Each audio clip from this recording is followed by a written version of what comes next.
Hello and welcome to Our Art Podcast, live, sort of. Yeah, exactly. There's people in the room. Amazing. So, my name's Matt Dean, I'm the host, and we're sat in the gallery space at 1853 Studios. I was feeling the ripples of ripples, right?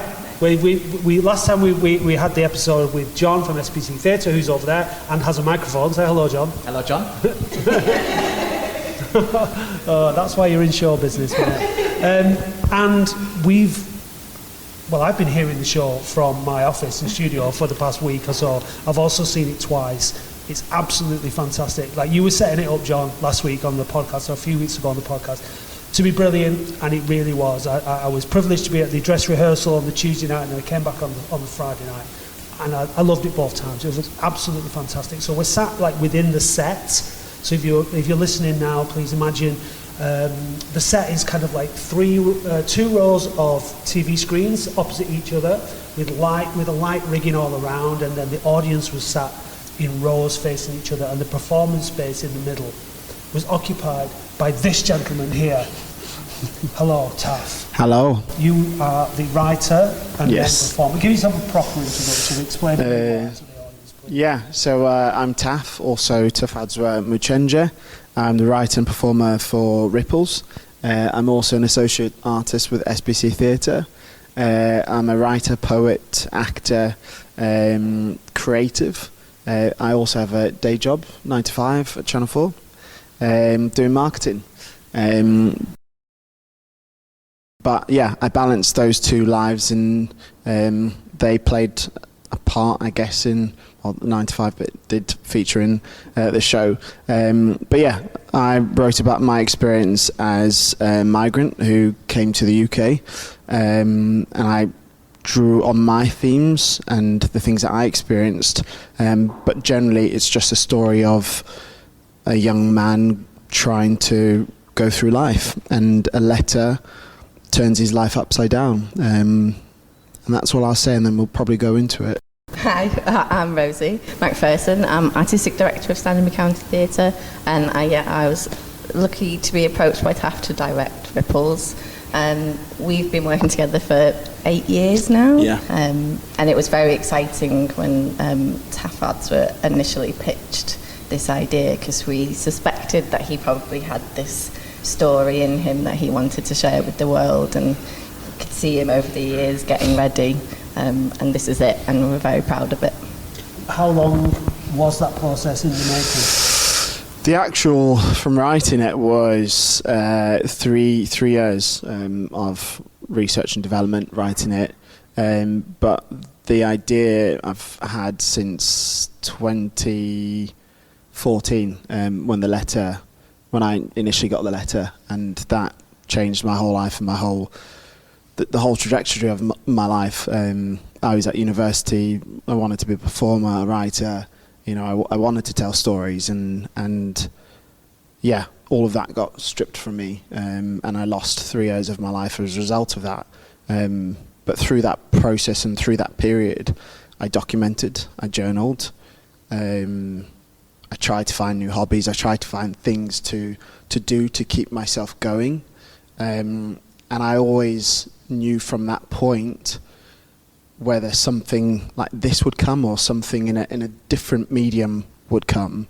I always wanted to tell my story, but not just my story, because through that experience, I saw how so many others were treated: refugees, asylum seekers, other migrants.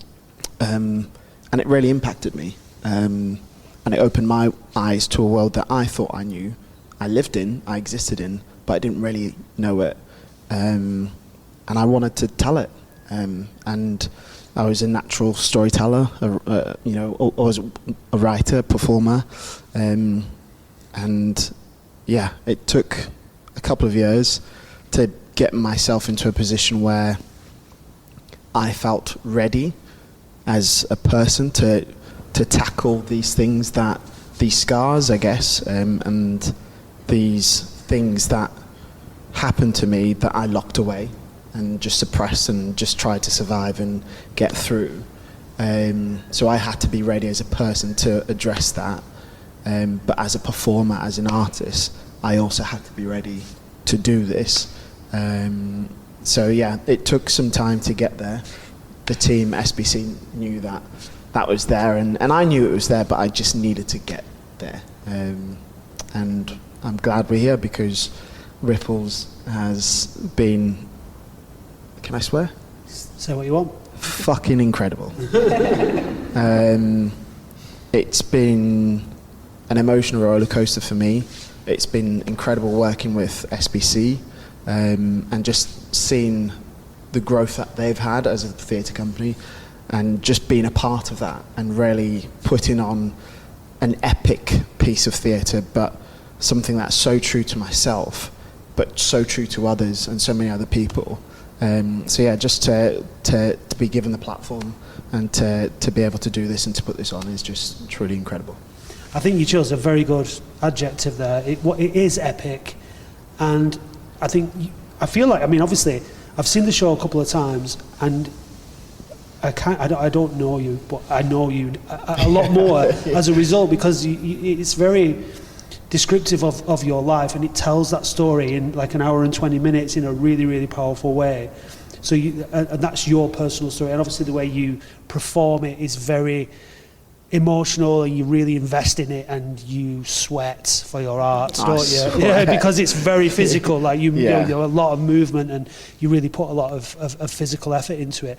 But also, it's more than that. It's the way that you've worked with Rosie and with the team to create this really immersive piece of art. It's like at times it's kind of like being in a film, you know, like with the movement, the lights, the music. I loved it when I was sat in that chair there with the subwoofer behind me. It was so cool. Like the sound was just booming from behind me. How did like that whole process come together in terms of taking that story and then translating it into something so epic like that? I remember when you first pitched this, and one of the things that was really exciting about the way that you were talking about the story you wanted to tell, because at the root of it there is a deportation letter, and the impact that has on your life and the people who love you, their lives, your mental health, and it's the story of a young man chasing his dreams and all the things that he wants for his life, and then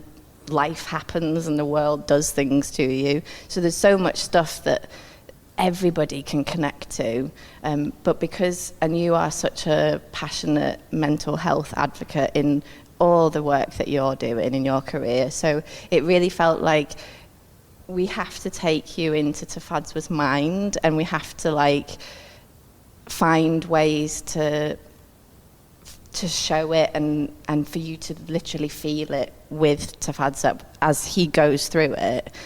So it was kind of instantly obvious that, I mean, we know how much you love music and how much that shapes everything that you do anyway. But so, yeah, finding artists who, create incredible immersive soundscapes and compositions, but video, and really showing the world and the way that he jumps between his own memories and the life that he's pursuing, the kind of safe place in his mind that he goes to when life gets too difficult, and then the kind of machine and system of the hostile environment, but also the act of being in a show and the things that being in a show makes you do. So this very like physical experience of, like when we talked about like, okay, there's just a scene where you're just going to run for 2 minutes, and we're going to have to like, I don't want to embarrass you, but like build up fitness so that you can run for 2 minutes. And like, there's like, we want to see you sweat. We need to feel the work of living this kind of life and everything that is put on you. So instantly it was, who are the incredible artists we know that work in this world? So although it's this solo performance, it's such an ensemble of brilliant creatives. Lee Affan on sound, Zoe Catzalero movement, Charlie Dunford lighting, Matt Powell video, Joe Bunce, I don't know if you can see behind, technical wizard, Tom Robbins, like everybody that came in just just the best at what they do, and making sure, just with total love and care, that we could all make the show that you deserve, but also that we were all making something that we just all feel like, that's our best work. Yeah. So proud. That was the word I was going to say. I'm sure you all are very proud of yourselves, but you really ought to be very proud of yourselves, because I'm not much of a theatre goer. But I absolutely loved it, and it's almost sort of changed because obviously after the event that we've had on this afternoon, for listeners, kind of thinking a little bit more about the after effects and activism, and because there's some very serious issues at the heart of this, but it kind of has given me a little bit more of an insight into the power of theatre to deliver these kind of messages, because like I said, I felt like I was inside it. You know, like being so close to you, the audience participation that you bring in. I thought that the I am strong, we are strong thing was so powerful. You're crawling along the ground, like it's almost like joining in with your mental struggle, and it was really, really powerful. And there was lots and lots of like sequences in the show that had that, and the music was fantastic, because I love music, and it was loud and it was bright. And it was just engaged, and the time just flew by. So you've all done a fantastic job. The one thing that was kind of a bit, it's not disappointing, but it's because of the intimacy of the show, and there's such a small audience. In a way, that's fantastic. But it's kind of like, how do you sort of get that? How do you get this to a sort of bigger audience whilst maintaining that level of intimacy and the impact that has? I think that's definitely something that the team and I will think about, and we probably will explore, because this is just the start of Ripples. But for me, it ties back to sort of what you said, like in my initial pitch. The whole thing of it was to bring you in on that journey, to bring you into my head, to make you feel this experience, to live it with me, to breathe it with me, and for you to then walk away and feel that impact and think of the connection that you have to that, because through life we all meet barriers and challenges, and if I can get through what I can get through, you can get through what you're going through. And it was just because I would come to the sessions and I'd be like at a gig, and I'd be standing there just listening to this music and just feeling it in my body and my bones, and that's fundamentally what I wanted people to walk away with.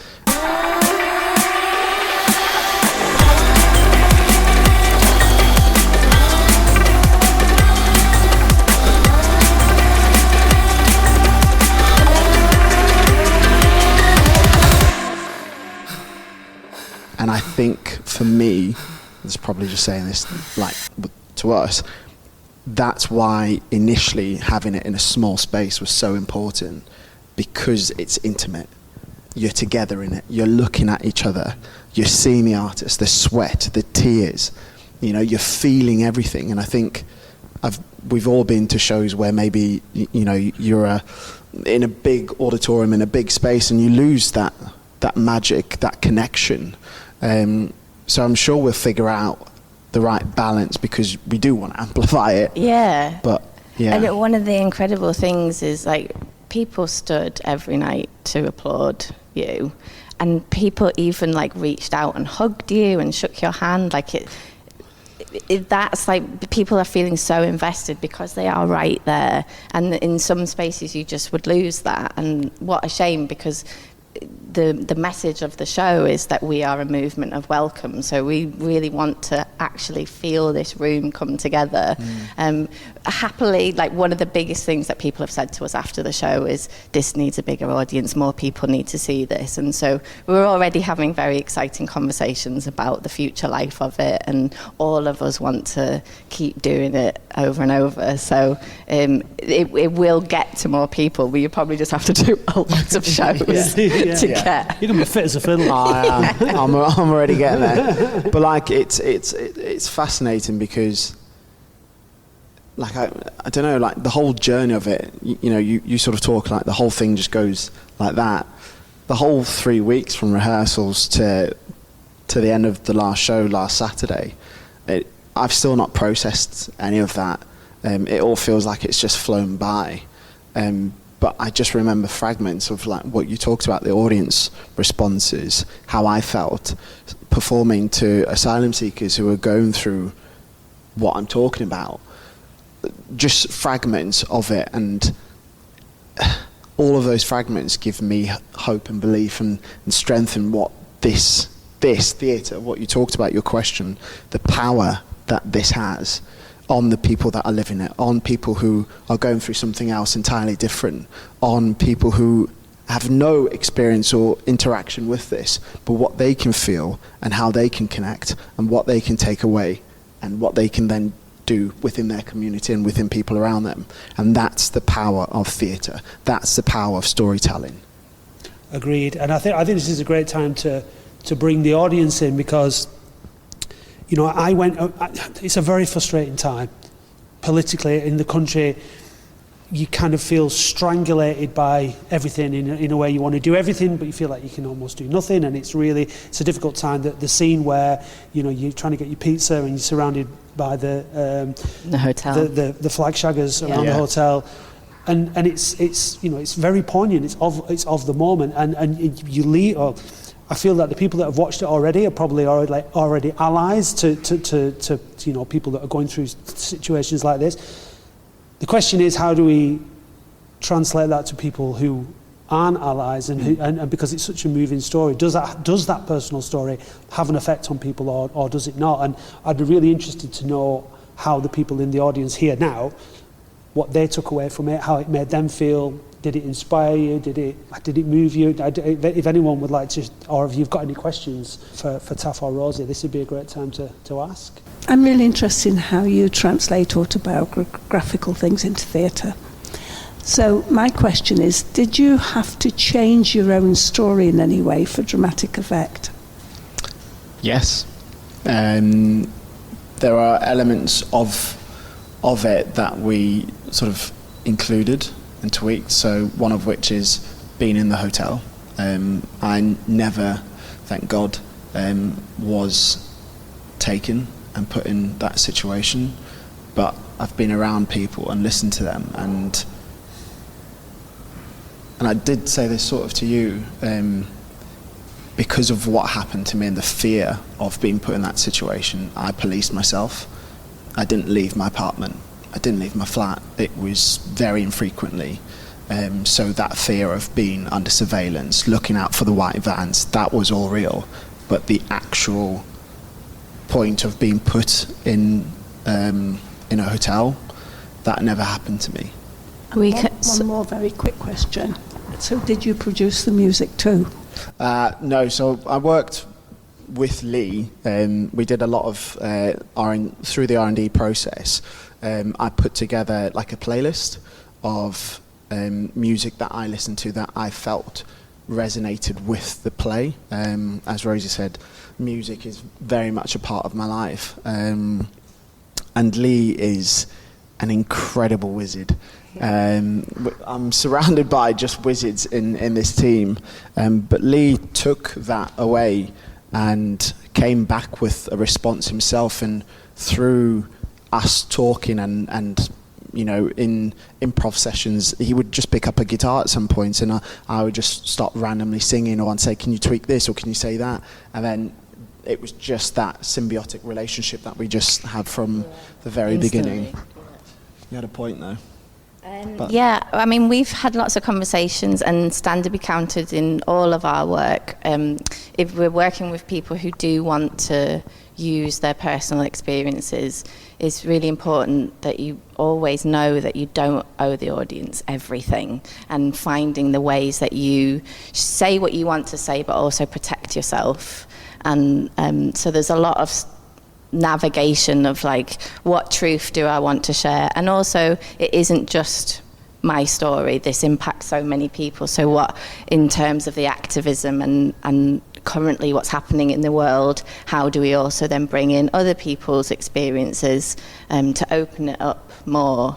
But yeah, that's always been something that we're always carefully navigating. Yeah, and I think that's something that I sort of mentioned and alluded to earlier, is that, you know, through my own experience, I got to see how others were treated. And Ripples is inspired by my own lived experience, but also others, because others are going through it and they are experiencing it in different ways and in worse ways. And I want to also talk about that. Thanks, Kelly. Has anyone else got a question or observation or anything? Come on.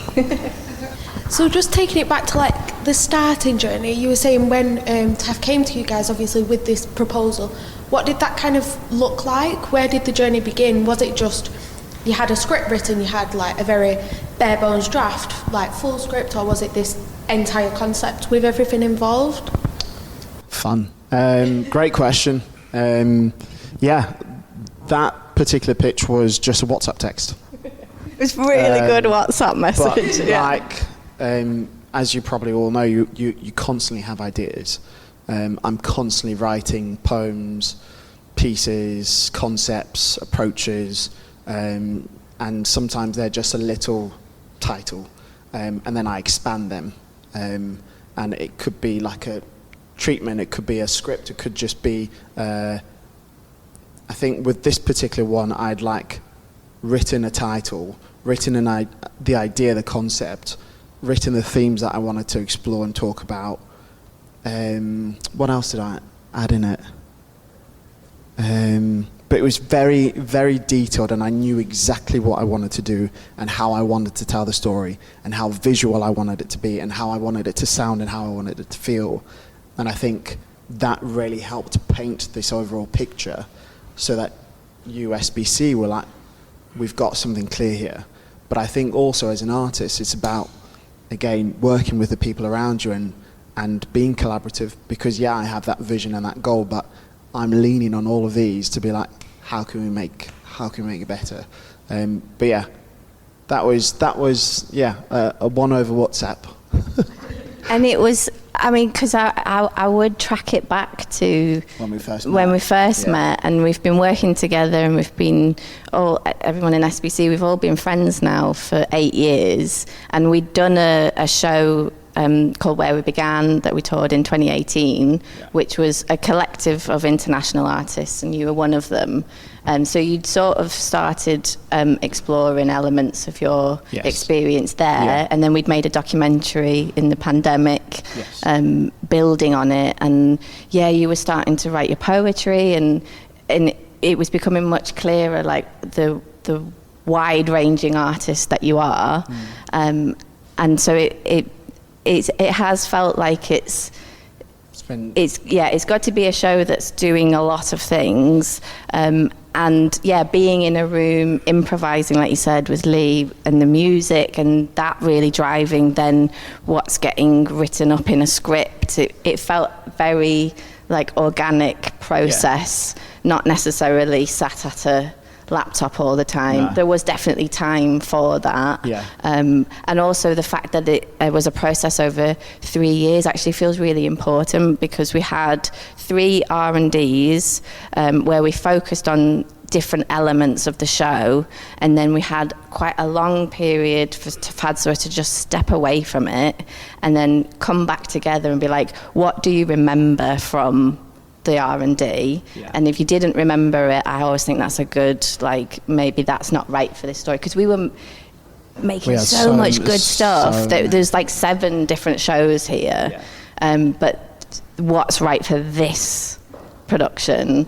And then the things that you remember, we would hold and shape those and develop that, and it felt like a really natural process, but I think it's really benefited from stepping in and out of it. And I think that's a really useful thing as artists. We just want to go and make this happen. And I just don't think we would have had something as special and epic as it is if we hadn't taken time.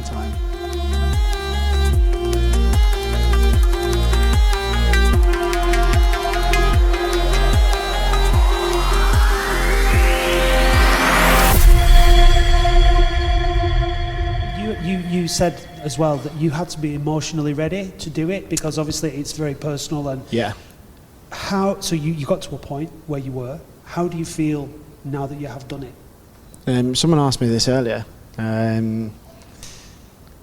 Again, I've not fully processed it all, but But with regards to ripples and my own sort of experience, I remember you poignantly saying, like, I was telling my story rather than feeling it and being led by the emotion.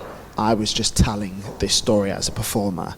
And throughout the journey from R&D to performing at the last performance, I grew with confidence with each night I performed it. I grew with, I guess I can only say maybe understanding of like what I was feeling, because the first 2 performances that I ever did of it to a live audience, it was led very much by a lot of emotion. I was feeling everything. I was giving everything.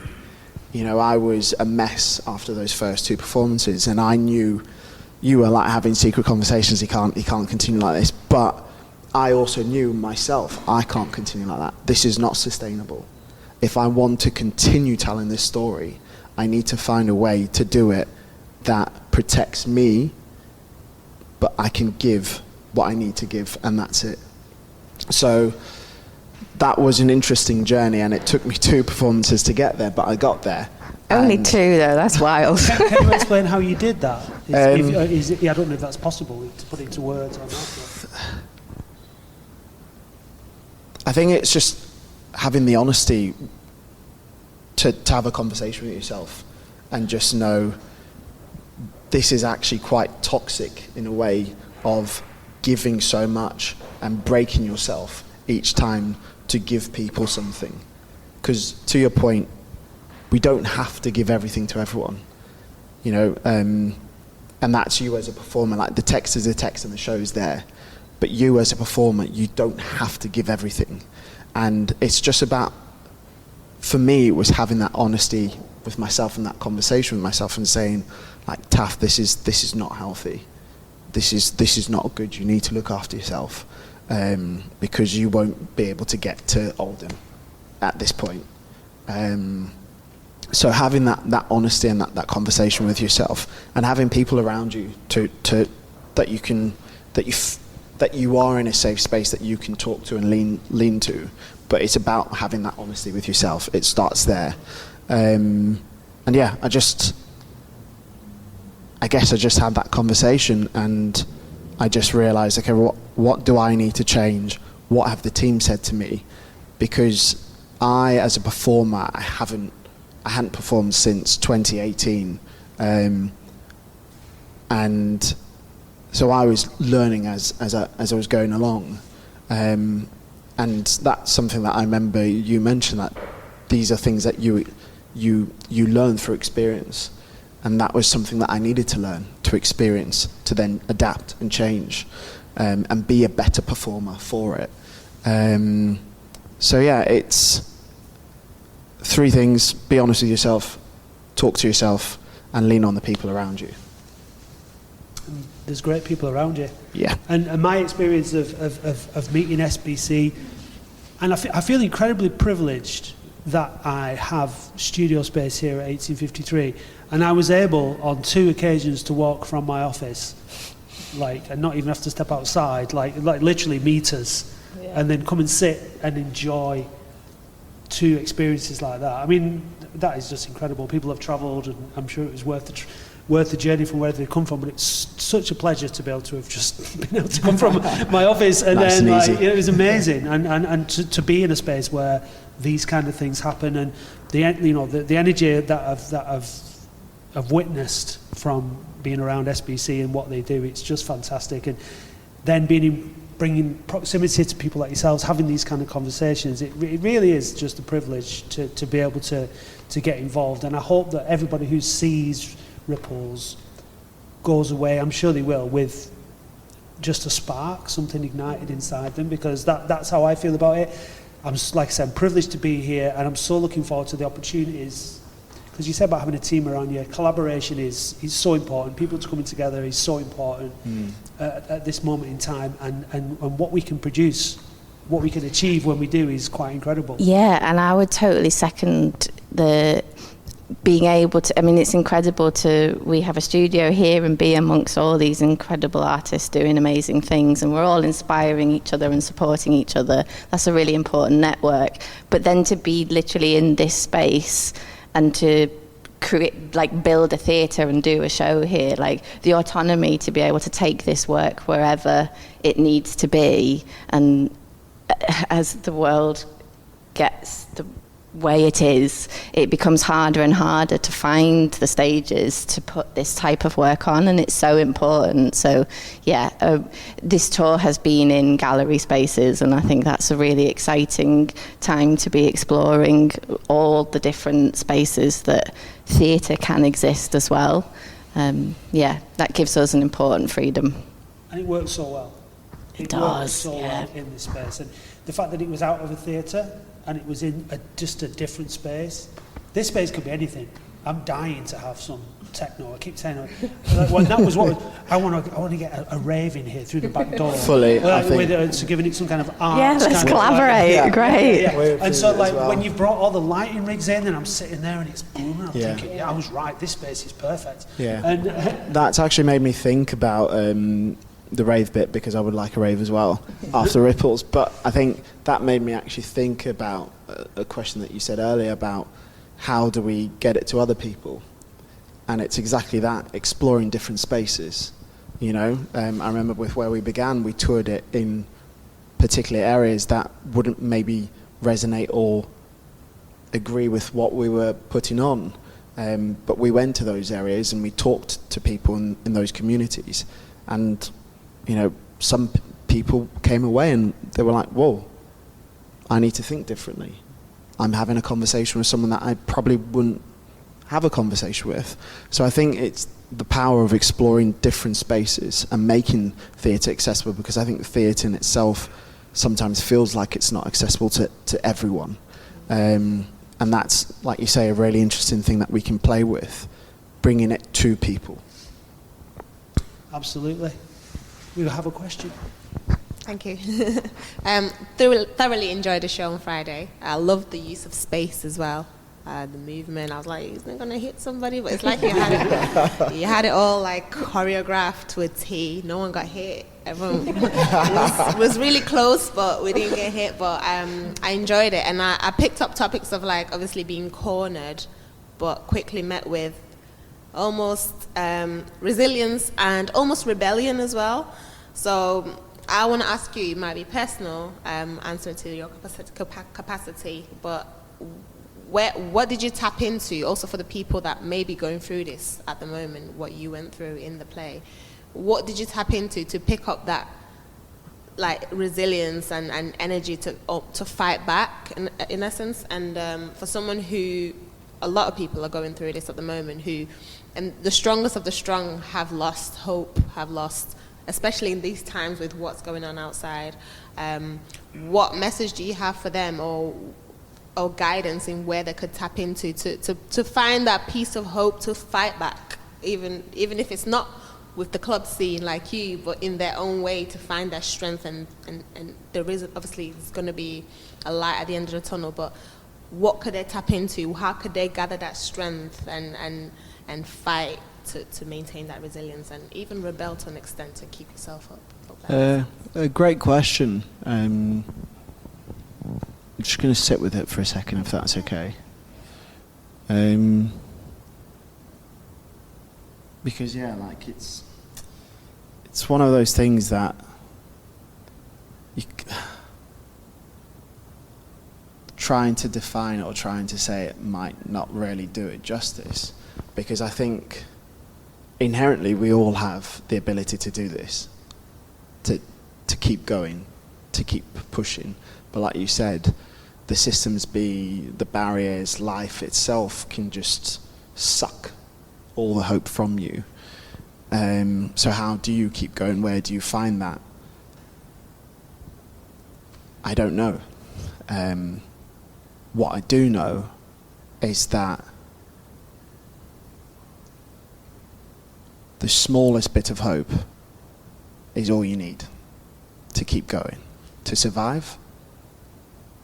Then once you've gone through that, to then build more hope, more strength, more community, more network, to then go from just surviving to living, from living to fighting.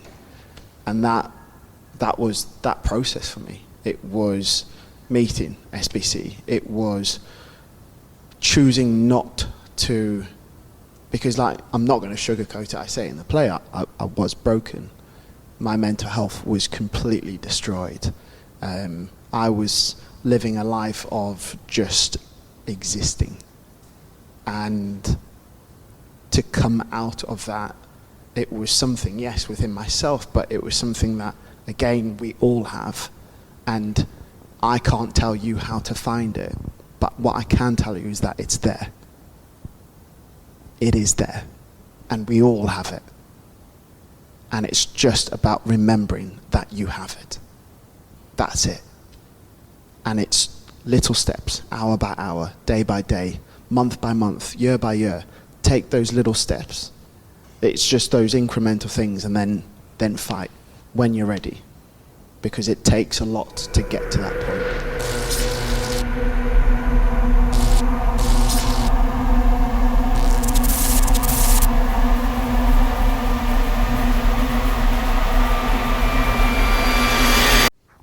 I would add to that community, like there's so many of us that want to be next to you and want to support people, to have fun and leave that stuff at the door for a while, to make work, to find the hope, like find the community as well. Like there's lots of us that want to be with people who are struggling to keep hold of the hope. Can I add to that? Because I think it goes back to something you said, and something that you sort of alluded to, is that with all of this stuff, it's designed in a way to make you lose hope, to make the strongest of the strongest lose that hope. And that's why unity, connection, community, it's so important, because it reminds you that you are not alone. And even when I was going through that period, I was consistently feeling like I was alone. Consistently, and that's why they broke me. And it was just reminding myself that I can do it, and I've got people that are here with me through it. So yeah, very important. Ash?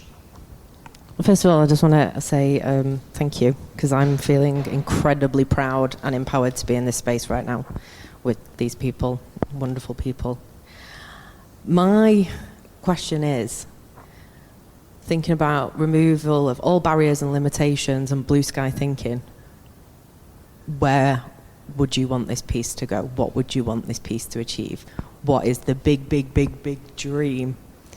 Thinking about the removal of all barriers, financial, time, physical, like, what's the dream?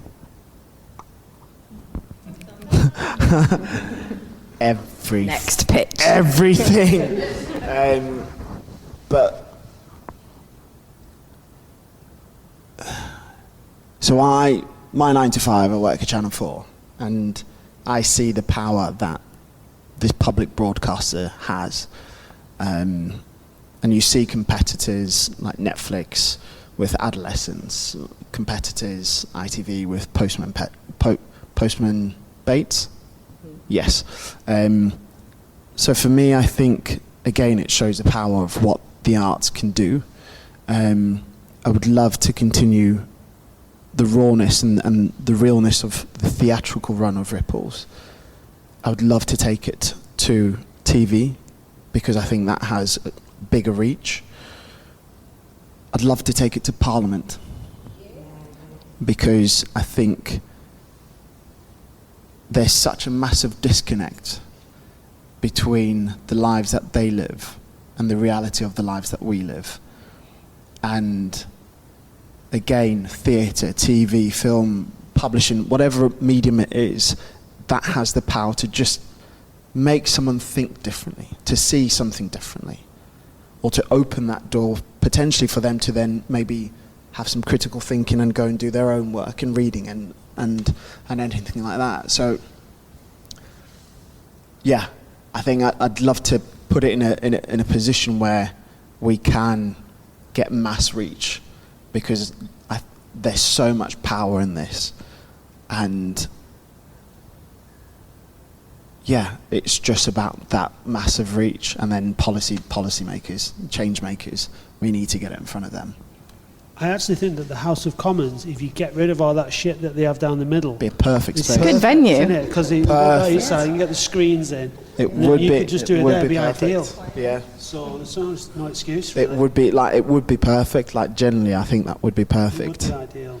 And do it instead of Prime Minister's questions on a Wednesday. no. Way more interesting. Just for a Yeah, change. yeah. No one watches that anyway. Yeah. So there we go. There's the challenge. But brilliant question, and I think again, yeah, it just shows like I wouldn't want to lose this, because this is so raw and so powerful. But I understand the power of television, of publishing, of I want to take it all, you know, but I also want to put it in front of the right people.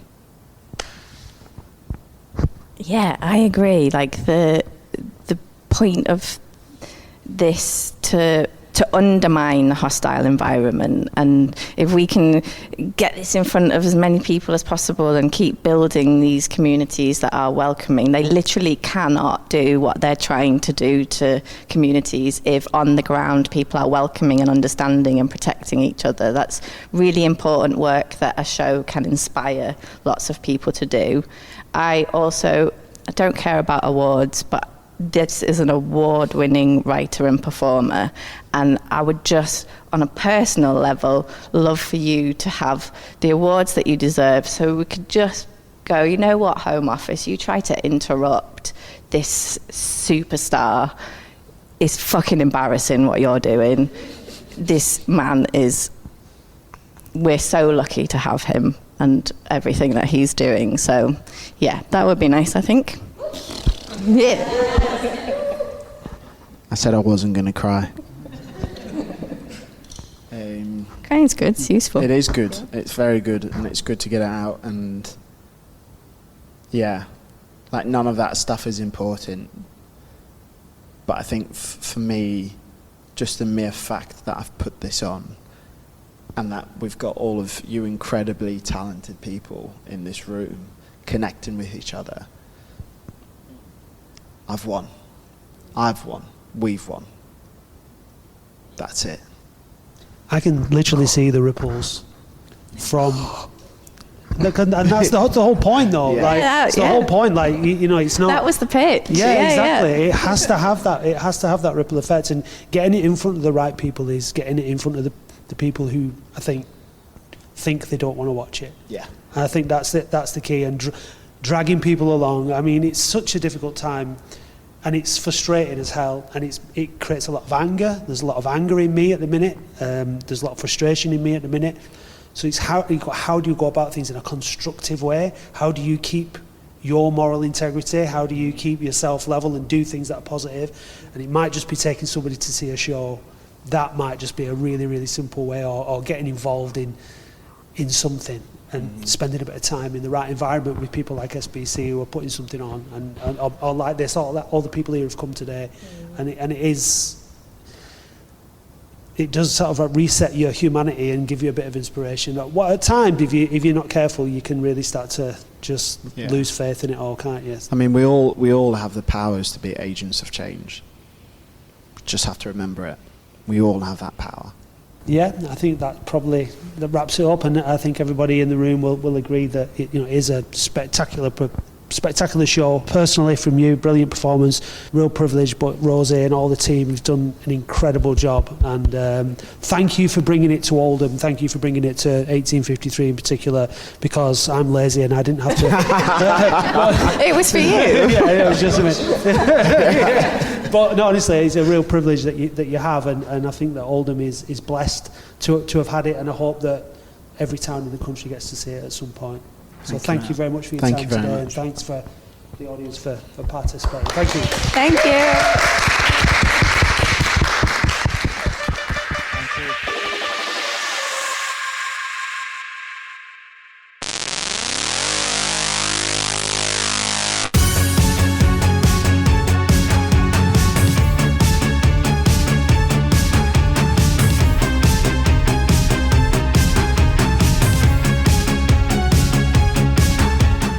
Art Podcast is a QPod production in association with 1853 Studios and Gallery in Oldham, Greater Manchester.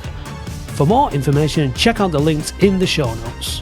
This series has been partly funded by Arts Council England.